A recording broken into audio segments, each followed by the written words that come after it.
दोस्तों, आज की कहानी है छोटी बहू दूसरा बच्चा पैदा करने के लिए अब तैयारी कर लो।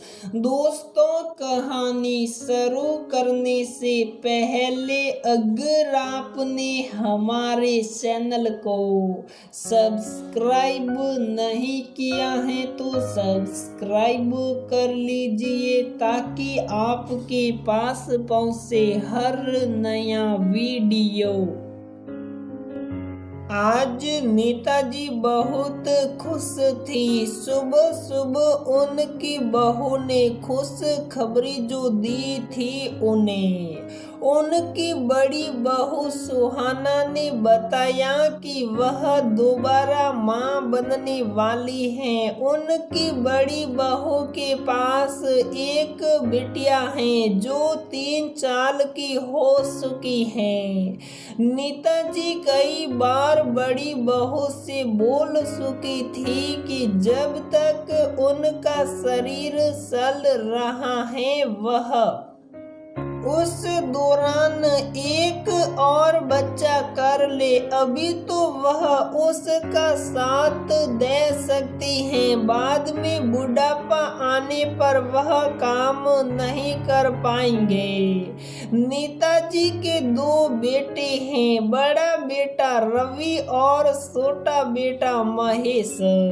नेताजी के पति कपड़ों के दुकान के मालिक हैं। उनका बड़ा बेटा रवि उनके साथ ही कपड़ों की दुकान संभालता है। उनका छोटा बेटा महेश व्यवसाय से इंजीनियर है। वह अपनी पत्नी के साथ बेंगलुरु रहता है।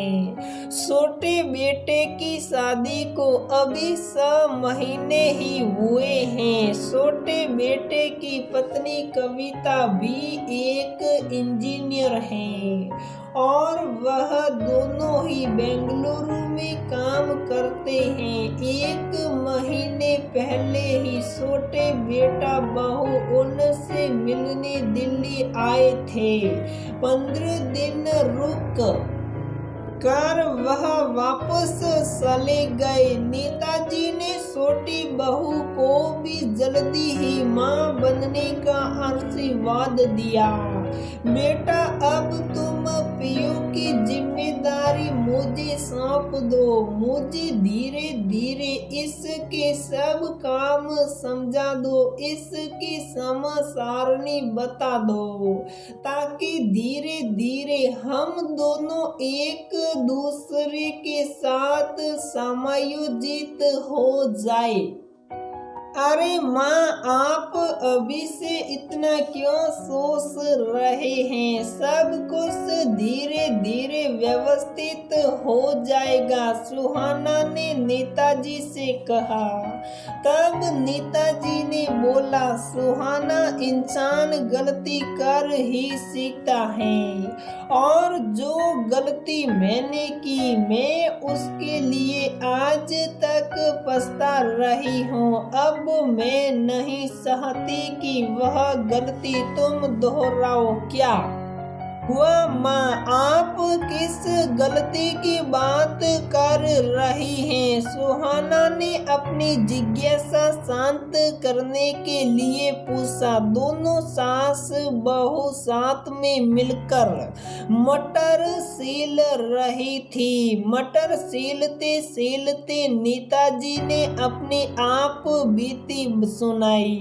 तुम तो जानती ही हो कि अपने माता पिता के यहाँ मैं सबसे बड़ी बेटी हूँ और यहाँ तुम्हारे ससुर भी अपने माँ पिता के सबसे बड़े बेटे हैं। मेरे ब्याह से पहले ही मेरी सास गुजर चुकी थी, इसलिए मुझे यहाँ कोई सही रास्ता दिखाने वाला नहीं था। मैं अपने हिसाब से ही सब करती थी। रवि के होने के 2 साल बाद में फिर से गर्भवती हुई। जब तक केवल रवि था घर के काम काज के साथ, मैं उस का पूरा ध्यान रखती थी। उसके हर छोटे बड़े काम खुद करती थी और उसको बहुत लाड से रखती थी। महेश के होने के बाद मेरा ध्यान रवि से थोड़ा भटक गया। छोटा होने के कारण महेश को ज्यादा ध्यान की जरूरत थी, इसलिए मैंने रवि के छोटे मोटे काम करने बंद कर दिए और उसे कहा कि वह अब बड़ा हो गया है और उसे अपने काम खुद करने चाहिए। 3 साल का मेरा रवि बिल्कुल अकेला महसूस करने लगा अपने आप को। ना मैं रात को उसे अपने पास सुला पाती थी और दिन भर भी घर के काम और महेश में व्यस्त रहती थी, जिस कारण उस पर पूरा ध्यान नहीं दे पाती थी। तुम्हारे ससुर दिन भर दुकान में व्यस्त रहते थे, रात को आकर थक कर सो जाते थे। वह भी रवि पर ज्यादा ध्यान नहीं दे पाते थे। जो बच्चा इतने समय तक इतने लाड में पला, एकाएक उससे वह लाड छीन सा गया। वह इस सब को जिम्मेदार महेश को मानने लगा। मैं कुछ समझ पाती इससे पहले ही रवि के अंदर महेश के लिए बहुत घृणा पैदा हो गई। मासूम दिल में पैदा हुई घृणा हम आज तक ठीक से निकाल नहीं पाए हैं। थोड़ा बड़ा होने पर रवि को जब रिश्तों की समझ आई तो वह महेश को अपना भाई तो मानने लगा, परंतु वह बचपन से बसी हुई घृणा को किसी न किसी रूप में महेश पर उतारने लगा। दोनों के बीच बहुत लड़ाई रहने लगी। तुम तो खुद देखती हो, दोनों कहाँ एक दूसरे से सीधे मुंह बात करते हैं। देखा तो है माँ, दोनों भाई एक दूसरे से खिस्से खिस्से रहते हैं। यही चीज मेरे बच्चों में ना आए, इसके लिए हमें क्या करना चाहिए? दोनों ने मिलकर मटर छील ली थी।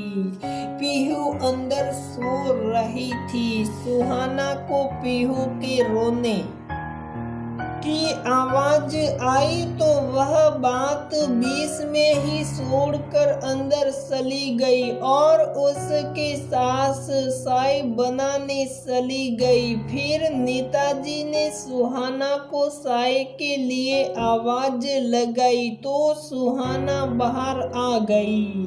उसने पीहू को उसके झूले पर बैठाया और खुद नेताजी के साथ चाय पीने बैठ गई। तब नेताजी ने बोला, मैं धीरे धीरे पीहू के काम करना शुरू कर दूंगी। कुछ समय बाद रात में अपने पास सुलाना शुरू कर दूंगी। उसे अपने छोटे छोटे काम सब करना सिखा दूंगी, ताकि दूसरा बच्चा होने के बाद जब तुम उस पर पूरा ध्यान ना दे सकोगी तो उसे ना ही बुरा लगेगा और ना ही अकेलापन महसूस होगा।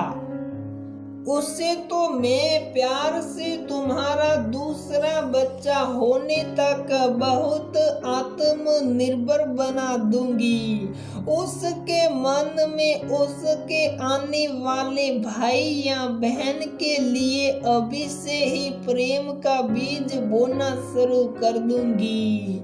तुम परेशान मत हो, हमें अपनी गलतियों से सीखना चाहिए और मैं अपनी गलती से सबक सीख चुकी हूँ। जो मेरे बच्चों के साथ हुआ वह तुम्हारे बच्चों के साथ नहीं होने दूंगी। मैं उस समय नासमझ थी, परंतु अब नहीं हूँ। इस पूरे वार्तालाप से सुहाना को मन में बहुत तसल्ली हुई और उसने अपनी सासू माँ का गले लगकर शुक्रिया अदा किया।